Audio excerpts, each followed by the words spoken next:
Hello guys, gagawa ako ng sariling recipe ko ng kimchi guys. Ayan guys, ang ginamit ko, naglugo ako ng bigas guys. So ayan. Tapos yan, sili, sibuyas, bawang, luya, saka ayan, red. Ito, luyang dilaw.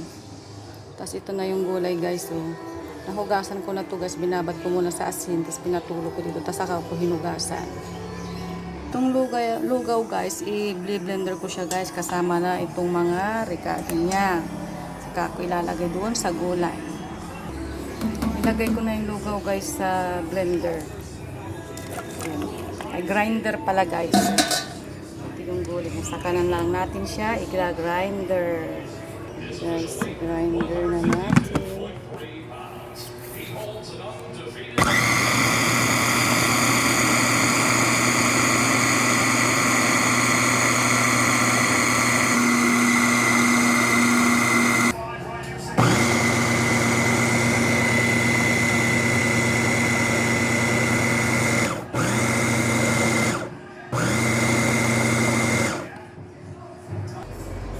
Sauce niya guys, so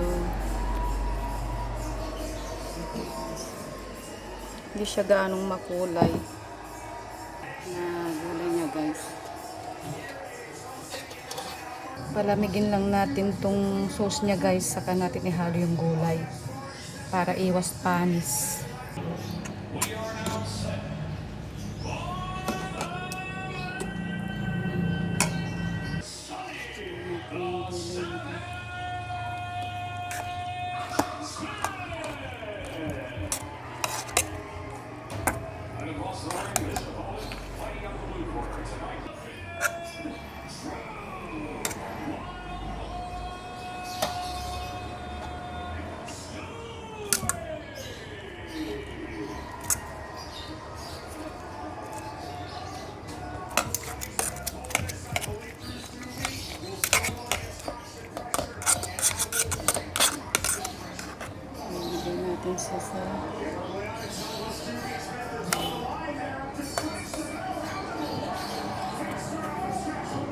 Wala siyang halong carrots guys, hindi ko siya nilagyan.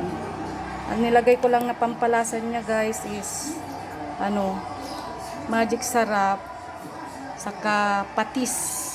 Wala akong nilagay na oyster sauce. Yun lang nilagay ko guys. Ayan guys, hinahalo ko na lahat guys. Kumasya naman siya lahat.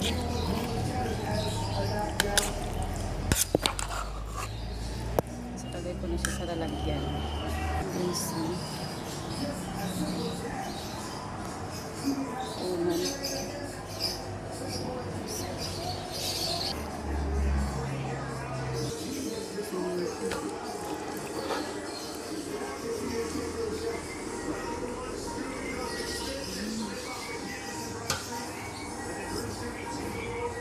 Ito yung pangalawang baonan guys. So, walang halong preservative yan guys ha.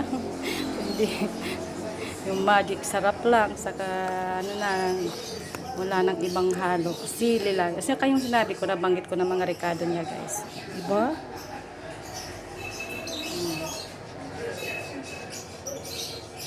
Kimchi guys. Thanks for watching guys. Pag-comment kung masarap ba kaya yan o hindi. Check kung masarap guys kasi akong gumawa. Thanks for watching.